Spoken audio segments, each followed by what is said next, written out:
Denver Broncos rookie running back Jaleel McLaughlin, his stock is rising after week 4 and our latest stock up, stock down episode here, Locked on Broncos. You are Locked on Broncos, your daily Denver Broncos podcast. Part of the Locked on Podcast Network. Your team every day.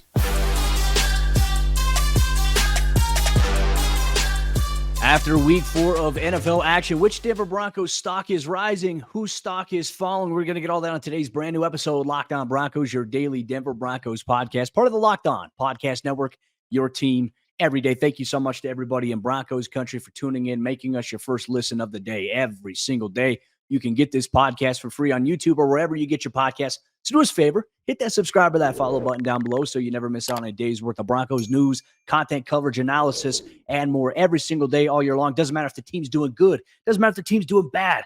We got you covered here for all your Denver Broncos news and needs and more here. Today's episode of the show is brought to you by our friends over there, the Gametime app. Create an account and use code LOCKEDONNFL for $20 off your first purchase. Last-minute tickets, lowest price guaranteed. I'm Cody Roark, Broncos reporter from Mile High Sports, joined alongside, as always, by Sayre Bedinger, site expert, predominantlyorange.com. All right, Sayre, usually the day following a Broncos victory or loss, we always talk about stock up, stock down. We get a little bit more action on the tape here. And we also get to hear from Sean Payton every single Monday following a game, unless the team plays on Monday Night Football. There's a lot we got to break through here today. But you know what? It was a victory Monday yesterday. Let's start with stock up here for the Denver Broncos. And I think nobody's stock is arguably bigger right now after week 4 than Jaleel McLaughlin, the Broncos undrafted rookie free agent out of, obviously, Youngstown State. I mean, just once again, continuing to show why he belongs in the NFL and why he should have an expanded role here going forward. Right. He's definitely managed to build off that really strong preseason that he had. Remember, just a few weeks ago, we're having debates. Should he be running back 3 or should it be Tyler Beatty? And now here we are. We're talking about him having one of the best games out of anyone offensively for the Denver Broncos in their first win of the season. So really great to see him getting a role within the offense. It wasn't just, hey, we like the undrafted guy. You know, he's a cool story. No, he's playing a big role offensively. On special teams, he's playing as well. So we're seeing Jaleel McLaughlin really kind of come into his own and I think build some confidence. Should be a big waiver wire addition, I think, Cody, for a lot of people on their fantasy football teams. I know I put in a claim. Hopefully I bid enough of my waiver points to get him.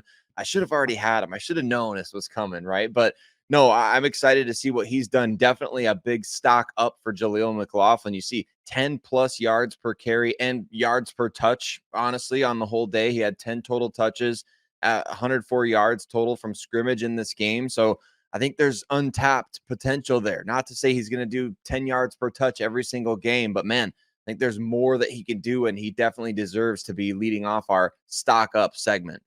His explosiveness and his vision as a ball carrier, I mean, it's special. I mean, there were times where he was extending wide, going back and watching the game, and it's like, all right, hey, that hole looks like it might be closing up very quickly, and then he just gets skinny and shoots it forward, and just, once again, okay, what should have been maybe in a situation with really good tackling and run fits might be maybe a 3-yard gain. He turns it into a 15-yard gain. Like, that is what Jaleel McLaughlin brings to the table, and look, man, he holds that ball high and tight, and I applaud his effort. He's one of those guys that you just want to root for. His stock is rising in a big-time way. Sean Payton told us on a Monday conference call that they definitely plan to look at him a little bit more here. But we'll see how things kind of pan out along the way here. We've heard that before with Marvin Mims. We'll dive deep into that a little bit later here. But our next stock up is going to take a look at the defensive side of the ball here. And we're going to do kind of like a combo here, right? Because I feel like this has to be touched on. These two guys yesterday at their position specifically made a big difference for the Denver Broncos. We saw it on the first drive when obviously Jonathon Cooper sacked Justin Fields, but Nik Bonitto, Jonathon Cooper, these two guys, in my opinion, both stock is rising. I imagine those are going to be the two starters here this week against the New York Jets. 3.5 sacks combined between the two of them. One forced fumble, one fumble recovery for a touchdown. It was nice to see these two finally step up. And hey, Sayre, once again, like, these young guys making plays, right? That was the one thing I think I took away from week 4 is that Denver got contributions from a lot of young guys that George Payton has brought in and his scouting department. They've identified young guys are now starting to play a little bit of a bigger role here. Well, it speaks to the patience that's needed with young guys. I think just even in our line of work, like we get to talking after a game like we saw against the Miami Dolphins, and we're asking the question, a lot of fans asking the question, who are the actual building blocks on this Denver Broncos roster? And we're sitting there after seeing the team get beat by 50 points, and we're wondering out loud, like, I don't know. I don't know who's a building block for this. Do you really want to build on anything that you just saw? But like you said, young players stepping up, Jonathon Cooper, Nik Bonitto, two explosive guys off the edge who were playing with, it wasn't just that they were making, the big splash plays, Cody. They were playing with great effort all game long. I know that's always been a hallmark of Jonathon Cooper and Nik Bonitto. I mean, we really needed to see him emerge this year for the Denver Broncos. Had a great training camp, a couple of really big plays in the preseason, but now we're seeing he's making regular season impact on a semi-regular basis, right? I think he was one of the only ones who had any plays worth remembering against the Dolphins as well. So Nik Bonitto, Jonathon Cooper, these are two guys that I think the Broncos, maybe they can build around these guys with the production that we're seeing lately. But after a week in which against the Dolphins, we had nobody in the stock up section defensively, not only do you have Nik Bonitto and Jonathon Cooper, but then you got to look to the back end of the defense as well for a wily old veteran back there who was making some big plays. Kareem Jackson, his stock is going up. And I think, one of the toughest things that we've seen is Justin Simmons not being out there, right? Because you can definitely tell like how Justin and Kareem play off one another. They're in sync. Like they automatically have cues between each other where Justin doesn't have to say anything. But based on where he moves or how he lines up, Kareem knows, okay, hey, he's doing this, so I'm going to do this. Like they're very much in sync. And so Kareem the last 2 weeks has really had to navigate without Justin. In that regard, he stepped up in a big way, had a couple of big hits, but more importantly, he had the game-sealing interception. I think really for him on that route against Cole Kmet, he demonstrated patience. He shot it, and obviously the safety position has been an area of concern for Denver this year. It was good to see Kareem step up in a big way. But let's hand out one more stock up here on today's episode of the show here. And look, we have to continue to give flowers to Russell Wilson. Right now, he's got the third highest passer rating in the NFL behind Brock Purdy in San Francisco and Tua Tagovailoa in Miami. What Russ has done from an operations standpoint, we talked about it. We saw him help will his team to victory on Sunday. But more importantly, players were talking about it after the game. Cortland Sutton saying this is a guy who he never loses faith in what they can do. And it's contagious. Sean Payton called his energy and his leadership contagious in our Monday press conference call that we had with him. He continues to play strong here and has shown really why, okay, hey, this is the Russell Wilson you want from the Denver Broncos. This is the guy you wish you had last year, because if Denver had this type of offense and whatnot last year, Denver's in the playoffs last year. But Russ making big strides here, stock rising for him. I love what we're seeing from Russell Wilson, Cody. 9 touchdowns in the first 4 games. Took him, I believe, until week 13 or game 13 last year, not week 13, game 13 to do that last season. And it's really been a different guy out there. He looks healthy. He looks like he's confident. He looks like he's running the offense at a very high level. So really excited to see what Russell Wilson has brought to the table this season. And you don't really hear a lot of apologies being thrown around just yet. I know it's still early, Cody, but I think it's pretty obvious at this point that, Russ, what people said that he was last year, which they used a lot of choice words, including things like cooked or, he's fallen off the cliff. I think he's clearly proven that he's back and back to at least as good a form as we saw back in 2021, maybe 2022 or 2020 when he was healthy for the Seahawks, right? So really good stuff from Russell Wilson so far this season. Protecting the football too, right? Obviously on that one interception he had against the Commanders looked like a miscommunication between he and the receiver. The second one against the Dolphins, I mean, not really his fault. Tipped at the line of scrimmage, landed in the arms of a defensive lineman, but Russ is playing efficient. He's playing clean football. He's not putting the ball into harm's way. And look, I know people are going to talk about Patrick Mahomes, but he's got better numbers than Mahomes right now, especially after Sunday night and what we saw there. But Russ has to continue on this trajectory if the Broncos have a chance to be successful. It's not going to be on him in the offense. They're playing up to the standard, and they can be even better. We've all acknowledged that, but the defense is going to have to step up. And so that's going to lead us into our stock down here for the Denver Broncos. We have a lot to talk about. Despite the Broncos victory, whose stock fell a little bit after Sunday's game? Well, Broncos Country, you're going to get all that on today's episode, Locked On Broncos. Today's episode of Locked On Broncos is brought to you by our friends over there at the Gametime app. And if you've ever had a frustrating ticket buying experience, Gametime helps alleviate that stress with some of their low price guarantees On top of that, they also have last-minute tickets, flash deals, and zone deals that make it an affordable and enjoyable experience for you and your loved ones here.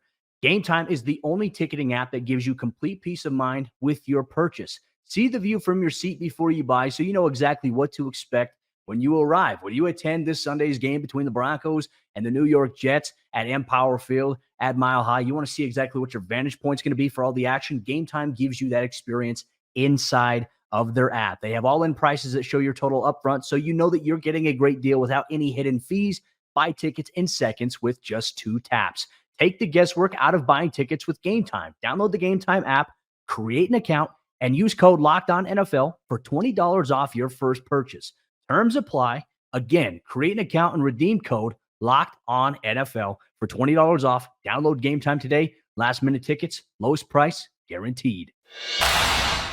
Whose stock is down after the Denver Broncos comeback victory against the Chicago Bears on Sunday? We're going to talk about some pieces of the defense, maybe a certain coach who has come under fire lately, Cody, but hasn't been fired as of this point. I know a lot of fans would like to see that, but we're going to talk all about it. We're going to talk about stock down. We're going to talk about what needs to get better. But before we do that, we want to give a huge shout out to every single one of you that makes Locked On Broncos your first listen of the day every single day. Free and available, that you can get podcasts everywhere, Cody. I love that we can just go with people on their commute to work. We can go with them on the treadmill while they're working out, while they're walking around the grocery store, whatever you're doing, however you're listening to the show, or if you watch us for free on YouTube as well. We can't thank you enough for choosing to make us part of your day right here on the Locked On Podcast Network, your team every day.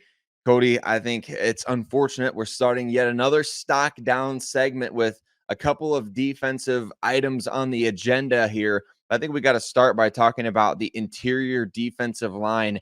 Why would you say so far through these first 4 weeks, and specifically against the Chicago Bears, you feel like the interior defensive line is trending down for the Denver Broncos? Well, you look at the last 2 weeks. I mean, Sayre, 350 yards on the ground in the rushing department for the Miami Dolphins. You look at last week against the Bears on Sunday, 171 yards on the ground. Like, teams are gashing Denver. And look, this is, I think, where the dilemma comes in for the defense. And it's so multifaceted here, right? Because if you're not stopping people in the run game, you can't necessarily play so tight, right? Because then it opens you up in the passing game. The Dolphins capitalized on that in week 3. And then also, if you're getting, stops in the run game, I think it makes it easier for your secondary to play back, rally, and tackle. But Denver right now has no balance because they're getting hurt in one area. When they try to tighten up, they get hurt in the other sides, on the other areas of the defense. And that right there, I think, is a huge issue for this Broncos defense. And look, a lot of people talk about DVOA, and some people are charting it. But right now, the Broncos have the worst DVOA in NFL history since it's been recorded. And that's one step above of the 2008 Detroit Lions that went winless here. So it's obviously disappointing, but, not to be entirely negative, but the Broncos interior defensive line, we're not seeing them get a lot of push. And I do have to give credit here to Zach Allen on that 4th down stop. He shot the gap very quickly, and it freed up Alex Singleton to come up and make that play. There's so much conversation around the NFL right now about officiating, what is holding, what's not holding. But, man, going back and watching that game, I feel like for 4 weeks in a row, Zach Allen has just been mugged and held, and just nothing ever seemingly gets called. And unfortunately, there's nothing you can do about it. We can complain about it. Nothing's going to change. It's just how the league is. But the defensive line has got to find a way to overcome that. If they're not getting calls, they got to fight through that. And that's where DJ Jones and Jonathan Harris, you got to see more from these guys. Granted, I want to give DJ some flowers. On that final drive, he did create some pressure on Justin Fields that forced, if I'm not mistaken, the intentional grounding. So there is times where they step up, but we're talking about consistency. The interior defensive line has not been consistent.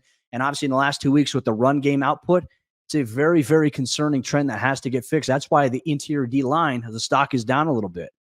Yeah, you definitely need to see these guys stepping up more, especially with the 2 guys you mentioned, Cody, Zach Allen, and DJ Jones specifically. Those 2 guys being big money free agent acquisitions. You expect consistency from guys that you're paying 11, 12, up to $15 million per season, right? So those guys do have to step up in a big way. Not that they're going to single-handedly be able to rectify the run defense, but I think at the same time, you do expect those guys to show a lot better than what we've seen think we expected a little bit more in the pass rush department from Zach Allen. I know you mentioned he's been maybe getting held a time or two here and there, and that's, that can be tough. It can also maybe take away from your confidence a little bit to say, hey, I'm winning these reps. I'm not getting the calls. Like, that can affect you and wear on you mentally throughout the course of a game. But like you said, they need to push through, and these guys need to be better. I don't know if it's schematically things that are happening up on the defensive front. I don't know if it's teams are just really coming through and mauling these guys in the running game. But man, the Broncos do need to be better, especially when you got linebackers like Alex Singleton, Josie Jewell, Drew Sanders. Those guys can make plays when they're protected by the defensive line, and you're just not seeing that consistently enough. Last year, remember how good Alex Singleton was? Good enough to get a 3-year, $18 million contract from the Denver Broncos. A lot of that was due to the fact the Broncos are pretty stout in the trenches there, even with a lot of these same guys, and so I think that this is it's an issue for this team that needs to be addressed, whether they promote PJ Mustipher, Tyler Lancaster from the practice squad to try to help out. I saw Elijah Garcia out there getting more reps on Sunday, but interior defensive line does need to step up in a big way. Well, I mean, look, Sean Payton has made some changes. We saw him essentially start Nik Bonitto over Randy Gregory and Jaquan McMillan over Sang Bassi. Guys that have been getting reps there. And it's like maybe he's looking at this. Well, maybe we could see a potential change here. But you make a great point about really a lot of the same personnel being back. And that also tells me that the scheme just simply isn't working, or the way that the scheme is being called here. And this leads us to our next stock down. We're going to talk about Vance Joseph here. Obviously, Denver's defense surrendering 28 points. Obviously, the first half was a little bit different because they were able to buckle down in the second half there. The first half was a completely ugly story that we were all sitting here. It's like, oh, what is Denver going to do? And I mean, it was to the point where fans were on Twitter saying, how does Sean Payton let Vance Joseph back on the plane to go back to Denver? Hats off to the defense for adjusting and fighting. Obviously, we'll dive deep into that. You can't overshadow that, but the issue is still there. The Broncos defense right now is at a historic pace to be one of the worst in NFL history at this current rate through 4 weeks of the NFL season here. And they allowed over 471 total yards of offense. I mean, just a week after allowing 726. I mean, in 2 games, you've allowed over 1,000 yards of offensive production. I mean, Sayre, what world are we living in here? Like, that is unheard of in the NFL at the rate in which we've seen it in the last 2 weeks. So obviously a huge issue there. But I'm also noticing too, when I'm going back and I'm watching the game and I try to compare it to last year, the scheme is similar, but the scheme is not doing some of the disguised coverage looks. Like, for example, you and I have talked about how important it is in today's NFL to have that too high safety look. Remember what we'd see from the Broncos? They would be 2 high safeties pre-snap. And then once the ball is snapped, they'd have one guy roll down, one guy rotate, but you'd never know which guy is which until the snap happens. Right, you're seeing a lot of rotation before the snap, and you're seeing guys stay there. You're not seeing guys show a look and then drop back or disguise. I mean, it is, hey, this is what we're running. And so teams are like, hey, they're already showing it. We're just going to attack it. To me, that is an issue on how the scheme is being called. And maybe there is a valid argument here, right? And I think we have to address this as well. Vance Joseph has never ran the Vic Fangio scheme, right? He hasn't. But he was a guy that came in and said he was willing to run that type of scheme. And obviously that's why Christian Parker was a big part of it. I think Christian Parker needs to have a little bit more input here on the defense and the scheme because he's coached it with Vic. He's coached it with Ejiro Evero. Vance Joseph simply has not. And I think we are now seeing that become an issue here for Denver. And I know that's the reason why Sean Payton hired Vance Joseph, because he wanted a coordinator who's going to run this type of scheme. And granted, he tried to pursue Vic Fangio. Vic didn't want to come back. He tried to retain Ejiro Evero. Evero did not want to come back after what had happened with his best friend, Nathaniel Hackett. So this is just one of those things where Denver, and Rex Ryan would have made a difference. I don't care if you want to put your foot in your mouth on that situation there, but Rex Ryan the Broncos would still be 0-4 if he was still calling the defense in a situation like that. So that's just frustrating to me, is that the scheme has no disguised looks there. And that, I think, is a huge issue. On top of that, penalties. Denver has 33 penalties through 4 weeks, 17 of them on defense, 13 of them on offense, and only on 3 on special teams. Who would have thought we'd be sitting here saying that the Broncos special teams is their best unit and the offense is actually playing pretty dang well themselves? And we would have never guessed that the defense would be as bad as it is. Right. It is frustrating. I was going to say that's a perfect segue to talk about penalties, is that word frustrating. I mean, it is exactly that when you're talking about pre-snap penalties. I know that's driving Sean Payton absolutely crazy, but it's also, you kind of hold your breath anytime the Broncos do make a play defensively. I was holding my breath every time I saw Nik Bonitto take down Justin Fields or Jonathon Cooper, or, anytime there's an incomplete pass, you're like, okay, let's wait for a second to be excited. And then, like 10 seconds later, you can exhale.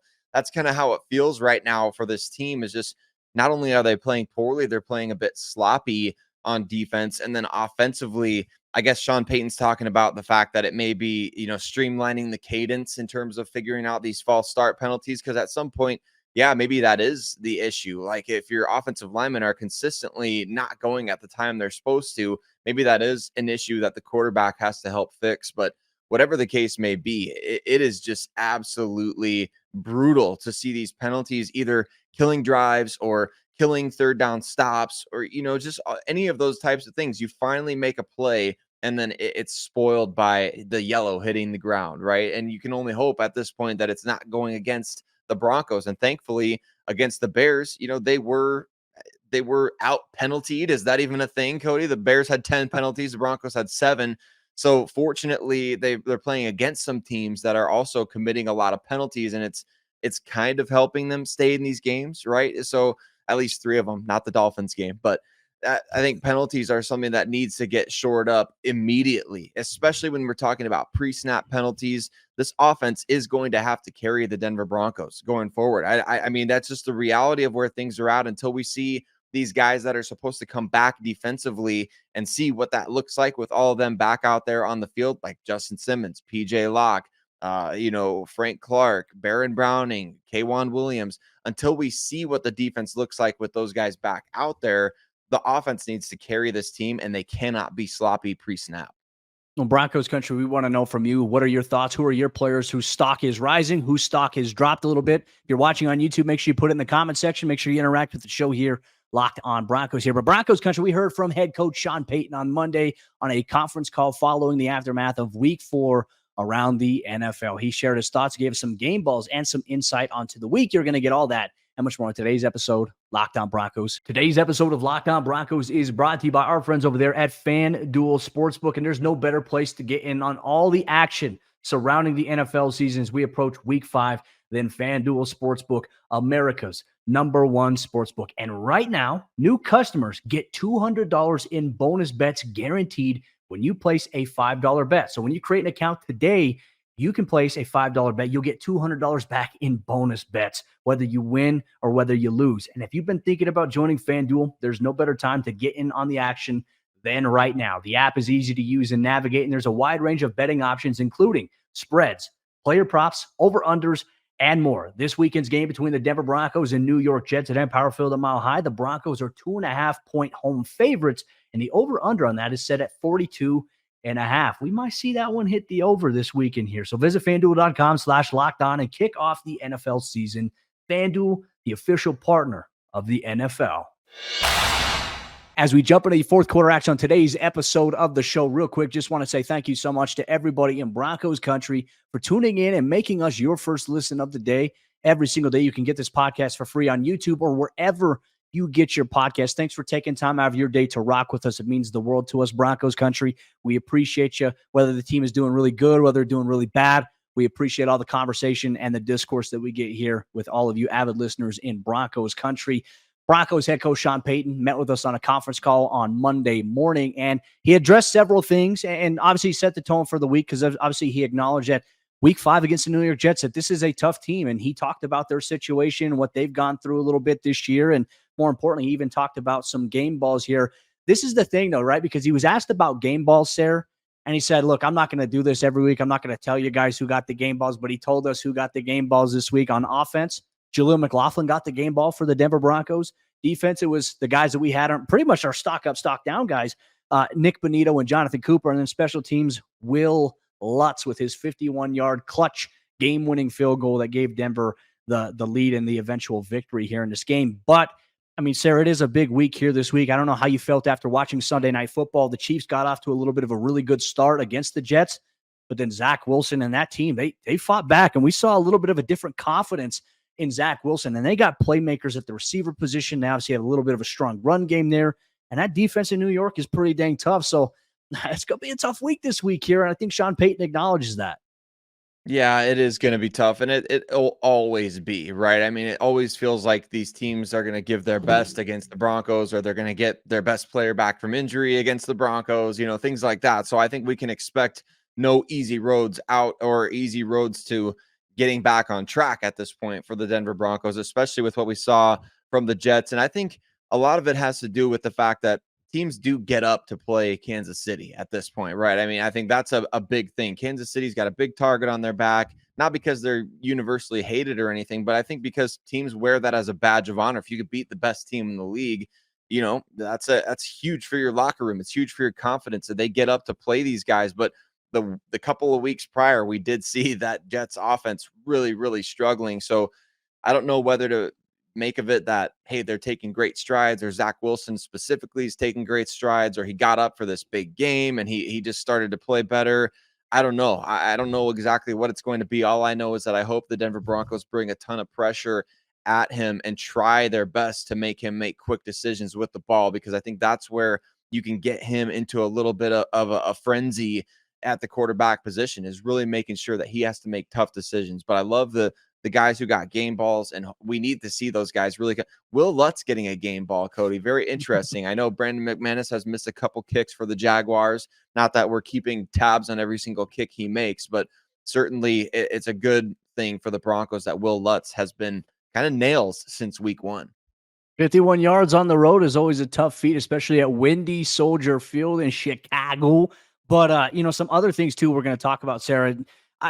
For the Broncos this week, we're trying to figure out what's the status on Javonte Williams now, while Sean Payton has told us repeatedly, and I wish media members would stop asking him about injuries, because he's never going to give us anything on it, especially on conference calls. He said he's not going to give us anything on that. But luckily, there's NFL insiders around the league that will maybe give us something. And right now, apparently, the vibe on Javonte Williams, he suffered a hip flexor injury in Sunday's loss, didn't return, is considered day-to-day. So I'd say that's maybe a good sign. But it's also, I think it's a sign that Denver at this point, they don't necessarily need to rush him back. Like, if he's going to be good to go, that's fine. But you've seen a little bit from Jaleel, and Jaleel kind of upended a little bit of Samaje, like had more success, running inside. But I felt like Denver's going to have balance in the run game, because you mentioned this. Like, Denver has to be aggressive against Zach Wilson and that New York Jets offense. Their offensive line is hit and miss at times.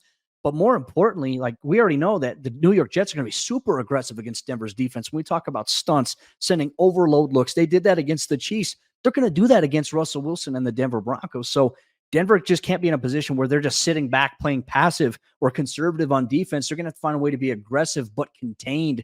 That's the ultimate challenge of being a defensive play caller. I'm very interested to see maybe where Vance Joseph is this week. But Sean Payton, his message, look, obviously Denver getting their first win of the season, it's great.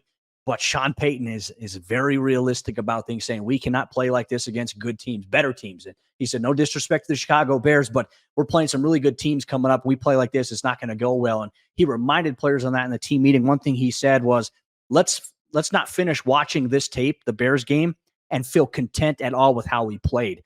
That is the mindset that this Broncos team has to have, because while a win is great, it doesn't solve all of your problems that you had from a schematic and operation standpoint that teams are going to continually try to exploit. So I like the message from Sean Payton. Enjoy the win, but we got a lot of work to do. This ain't it.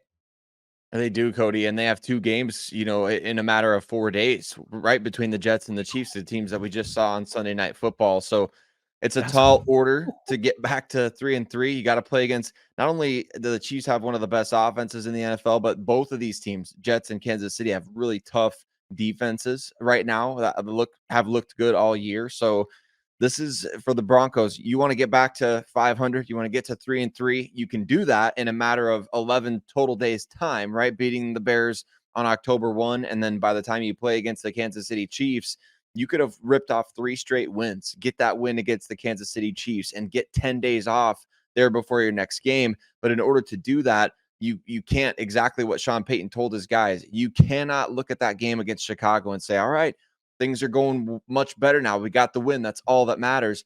Yeah, winning does matter. But at the same time, you got to look at the details of what happened within that game. And I think we've outlined on this show, by talking about the interior defensive line, Vance Joseph. Those things need to get better in order for the Broncos to have now sustained success and not just win a game. Well, and that's what the Broncos are going to have to do this week as they gear up for a Sunday matinee against Nathaniel Hackett, Zach Wilson, and company here. Broncos Country, we have you covered every step of the way here this week, what you can expect if you're an everyday listener. And make sure if you're not an everyday listener, make sure you tune into an everyday listener so you never miss out on what's going on with the team. I'm at practice every day. I go to the games, talk to players. We get locker room interviews here. But one thing I would say maybe to keep an eye on here this week, if you're paying attention, is what do the Denver Broncos need to do to beat the New York Jets? Obviously on Sunday, you'll get that on tomorrow's episode, Locked On Broncos, but a little bit later on the week, Sayre Bedinger is going to sit down with John Butchko, host of the Locked On Jets podcast, as they preview the match for Crossover Thursday. So what have you covered? There's a lot of great action coming your way this week here on the Locked On Broncos podcast. We'll see you tomorrow, Broncos Country.